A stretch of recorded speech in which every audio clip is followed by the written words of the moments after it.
à voter. Debout!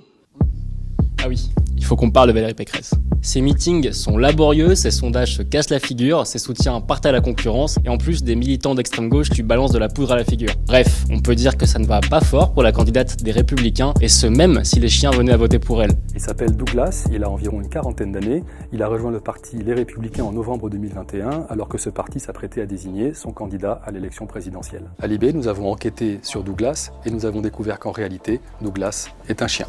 Alors pourquoi cette galère? On va analyser ça ensemble. D'abord, sur la forme, il y a la fébrilité de la candidate elle-même. On a beaucoup évoqué ces meetings désastreux qui manquent de rythme dans le discours.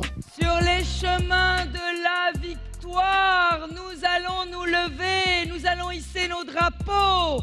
Mais, et ça va de pair, la candidate peine surtout à se démarquer, faute de mesures phares qui seraient des marqueurs de sa campagne. Alors oui, elle propose l'augmentation des salaires par la baisse des cotisations sociales. Mais Le Pen et Zemmour aussi. Elle veut la retraite à 65 ans, Macron aussi. Elle veut des quotas d'immigration, Zemmour et Le Pen vont plus loin, jusqu'à la pousser d'ailleurs à reprendre leurs mots.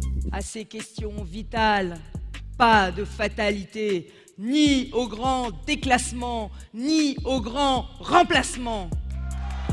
En fait, c'est ça, le cœur du problème pour les Républicains, et ça dépasse largement le cas Pécresse. Le parti a un espace politique réduit, pris en étau entre le centre-droit néolibéral à la sauce Macron, qui s'est emparé une bonne partie des voix des plus de 60 ans, et l'extrême droite identitaire de Marine Le Pen, et surtout Éric Zemmour, qui rogne sur l'électorat bourgeois.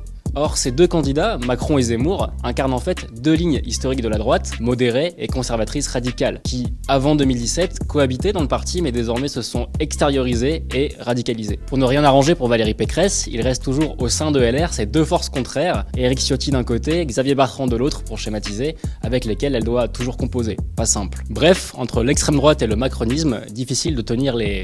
Debout!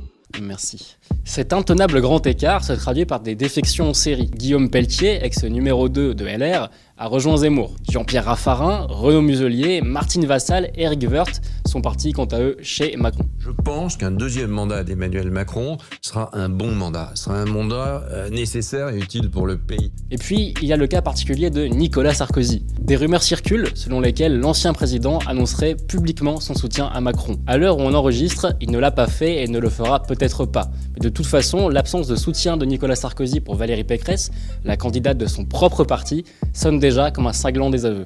Alors, que restera-t-il de LR si Pécresse venait à perdre dès le premier tour? Eh bien, les défections vont s'accélérer chez les cadres comme chez les militants. Le parti pourrait se désagréger à l'image du Parti Socialiste post-Benoît Hamon, divisé entre les nouveaux macronistes et Génération.s. Surtout qu'en Macronie, il y a Horizon, le parti d'Édouard Philippe, une terre d'asile toute trouvée pour les déserteurs de LR.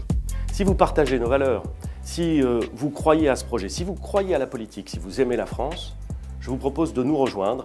Une hémorragie vers Horizon permettrait au macronisme d'achever sa dernière étape de synthèse des électorats de centre-gauche et de centre-droit, commencée en 2017. Alors, Valérie Pécresse va-t-elle couler son parti? Eh bien, certes, LR conserve un ancrage local certain, c'est même le premier parti de France en termes d'élus locaux, mais le décalage avec sa force de frappe nationale est criant. Et même s'il venait à conserver un groupe important à l'Assemblée après les législatives, autour de 100 députés par exemple, comme aujourd'hui, on a vu lors de cette législature à quel point LR avait du mal à exister comme une force d'opposition. Pour cause, le programme de Macron, ils auraient rêvé de le faire eux-mêmes.